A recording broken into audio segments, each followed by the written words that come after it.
already know two things about you since you clicked on this video. The first is that you are probably new to freelancing work. The second is that you don't like to mess up. So that is what we're going to talk about in today's video.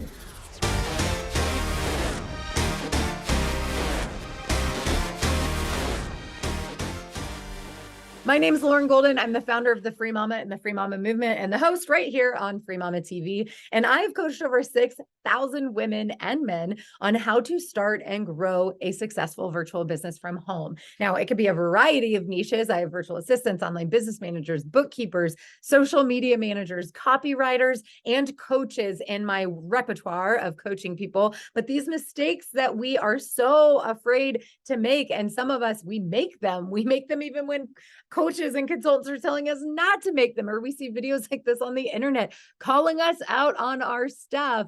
These are the most common pitfalls that I see new freelancers fall into. And it's not that it maybe prevents you from being successful, but it prevents you from getting where you want to be as quickly as you could get there. So if you're watching this video because you want to freelance to make money, which is why most people start a business, you want to get paid for your work and you want to do it on your own terms, make sure you stick around because I'm breaking down the 3 biggest freelancing mistakes that as a business coach, quite frankly, they drive me bonkers. Okay, we called this video New to Freelance Work, Avoid These Mistakes. But the truth is, these aren't really mistakes.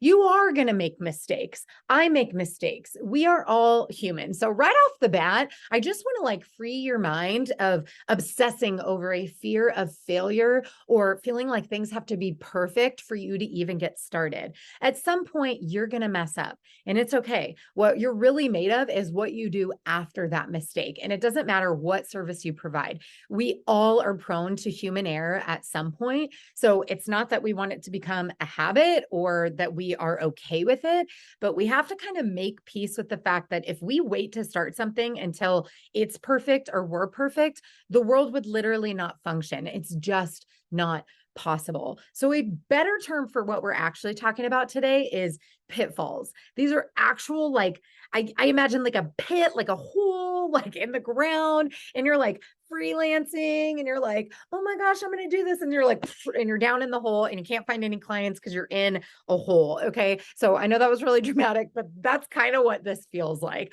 So the first pitfall that I see a lot of freelancers fall into is this crazy idea or belief that you have to go build a bunch of stuff in order to prove your legitimacy in order to get clients. So here's some examples of building way too much when you should be focusing on income producing or revenue producing activities. We'll talk about what that is in just a second. Pitfall number 1 is obsessing over your business name, obsessing over your business logo, changing your business logo before you've actually gotten a client, working endlessly on a website when you are just getting started. You just don't need it. Obsessing over a portfolio or a resume, basically anything you can do in Google Suite, Microsoft Office, Canva. These are all great resources and tools, but the reality is there's a time and a place, and you simply do not need these things to begin.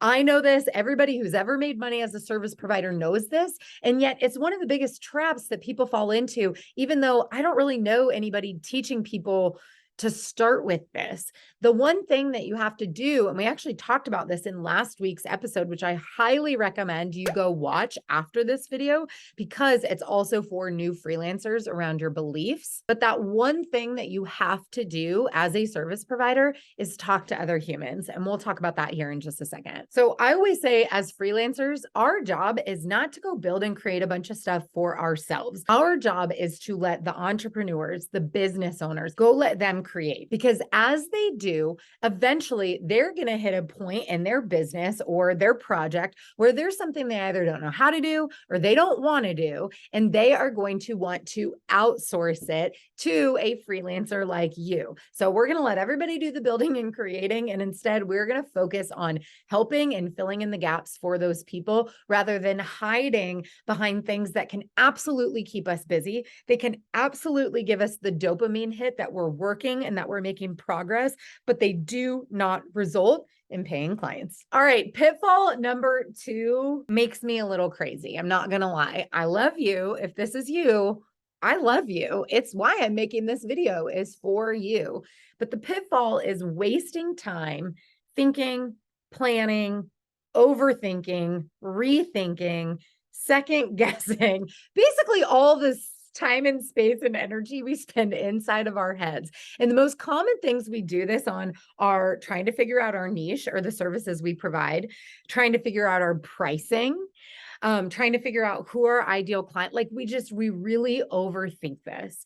And my recommendation to everybody, in fact, there you can go search, there is like a GIF on the internet that's literally me going like this, saying decide, decide. One of my former mentors, Myron Golden, he's amazing. He used to talk about how to decide, it's different than choosing. When you're choosing, there's two choices and you're like, okay, there's like my phone or there's like a drink of water. Like I'm going to choose my phone, whatever. Like that's a choice. But when you decide, you are literally cutting off all other options. Now, here's the really cool thing. When you make a decision in your freelancing business, you're still the boss of your freelancing business. So I always recommend stick with your decision for at least 3 to 4 weeks. Give it a month. Allow it to actually work and work for you before you decide to pivot or change on something, especially something like your niche or your ideal client that you want to work with. Give it long enough to work so that you can actually get involved and figure out whether or not you've made the right choice. You're not going to have that information if you don't actually start providing that service or working with that type of client. So give it enough space to work. You don't have to tattoo your decision on your forehead. You can change it. But when we're second guessing and we change every week and we get shiny object syndrome and we always think, you know, Susie on the internet and what she's doing, that must be the right thing. We literally self-sabotage because we're just like spinning in a circle. We're not going in a line. We're not heading towards something. So the anecdote to number one is stop creating, start focusing on income producing activities, which when you're just getting started, that is networking. It is building your professional network, have conversations with other business owners.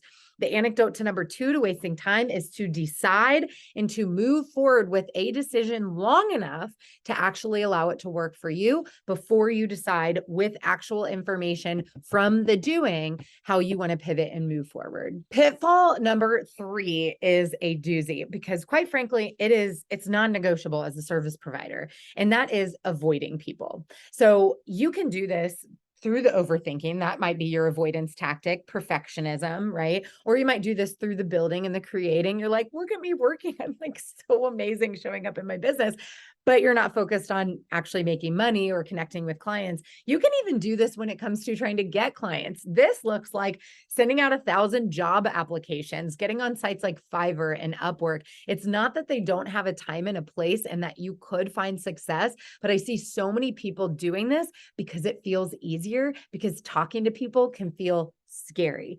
And it's not just for introverts or people who think that they're shy or whatever. Even extroverts, I find, when we are new to something, we are being called to step outside of our comfort zone. And that is scary, regardless of your personality type. For a lot of people, we don't have, you know, the assurance that we're awesome at what we're doing or that it's going to work. We're stepping into the unknown, and that can be nerve-wracking. But the pitfall is that you end up wasting a bunch of time and energy applying to things without a whole lot of focus.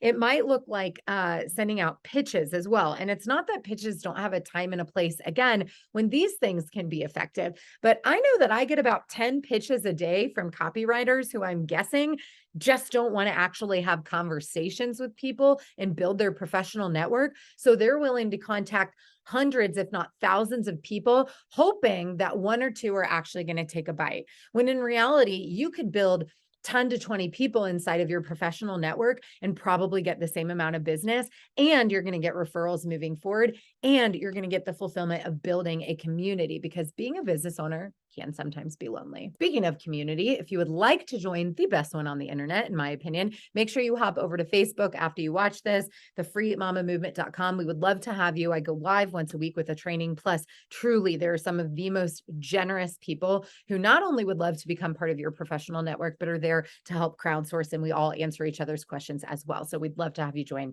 our community over on Facebook. So now you know a lot about what not to do when you are new to freelance work, but you might have questions around, okay, how do I actually get started? So I put together a training. It's about 60 minutes that I'm giving you access to for free. You can go to the freemamamovement.com to enroll in that free training, and you'll get some cool information as well, because it comes with a starting your business checklist, as well as 70 skills, which technically is now over 100 skills that you can provide as a service provider. So if you're still trying to answer and decide some of those questions, you're going to get some free resources when you register for this training. So don't miss this opportunity while it's still free. Okay, you're new. You just sat through an entire episode of Free Mama TV. Talk to me down in the comments below. How are we feeling? Have we made these mistakes? Do we have questions? I love to get in and answer them and talk with you. Talk to me. Let me know how I can support you in starting your business. And again, my goal for you is to create speed. I want you making money